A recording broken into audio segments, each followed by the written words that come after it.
Fair work in Australia. Laws about fair work and the minimum wage. The Fair Work Commission is an independent section of the national government that makes decisions about working people's rights and how much people in different jobs should be paid. A pay rate set like this is called an award and award rate. An employee is allowed to pay someone more than the award rate for the job, but not less. There are different award rates for different jobs. For example, a bricklayer's award pays higher than a labourer's award. If there is not a stated award for a job, then a worker must not be paid less than the national minimum wage. The national minimum wage is an amount set by the Fair Work Commission. A worker can be paid more than the minimum wage, but not less. The minimum wage is adjusted from time to time. In July 2016, the minimum wage for anyone 21 years or older who is working in a permanent job, including part-time or full-time work, was $17.70 per hour. If a person is employed as casual, they are not in a permanent job and they do not get holiday or sick pay.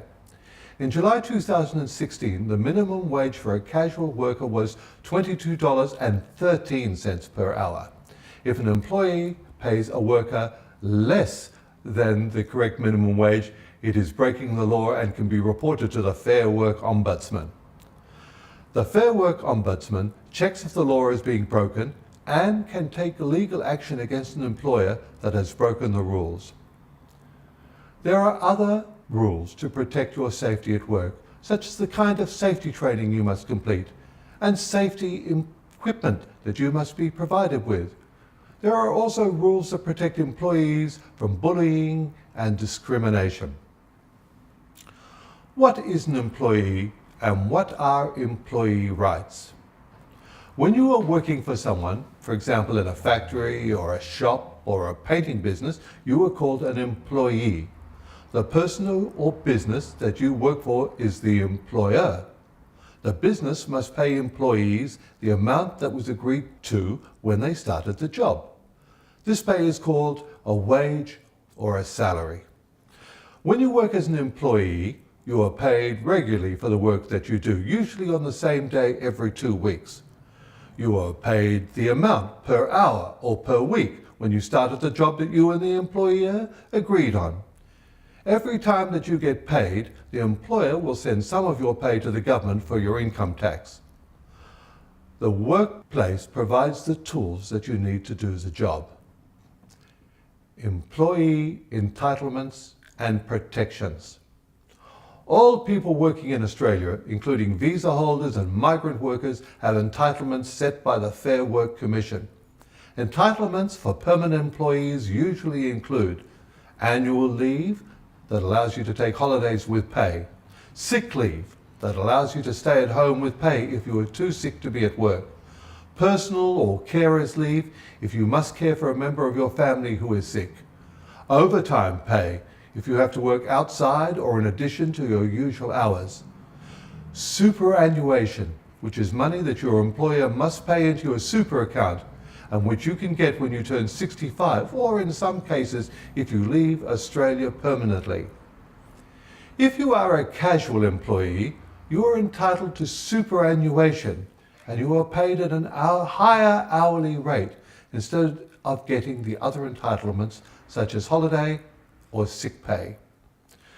The employer must have insurance called work cover to protect all its employees if they are injured while they are working or if they get sick because of the work. There are many ways that employees are protected by the law. You can find many details from the Fair Work Australia website, www.fairwork.gov.au. What is a sham contractor? The word sham means not real. Many people, especially in the construction industry, are working with ABNs, but they are not really running a business and should be paid instead as employees, with all the protections and entitlements that employees have. However, because of a fear that they will not get the job otherwise, they agree with the employer to be paid with an ABN. Working like this is called being a sham contractor. A company that forces you to work as a sham contractor is breaking the law. It is the company and not the sham contractor who is breaking the law. Some signs that you are an employee and not a contractor include: you are paid by the employer or boss without providing an invoice. The employer or boss refuses to let you quote for the job. You are paid a daily wage that is the same as employees who are doing the same job for the company. You do not provide your own tools for the job. You were told, no ABN, no work, or that without the ABN, you will only be employed at a lower pay rate and be paid in cash.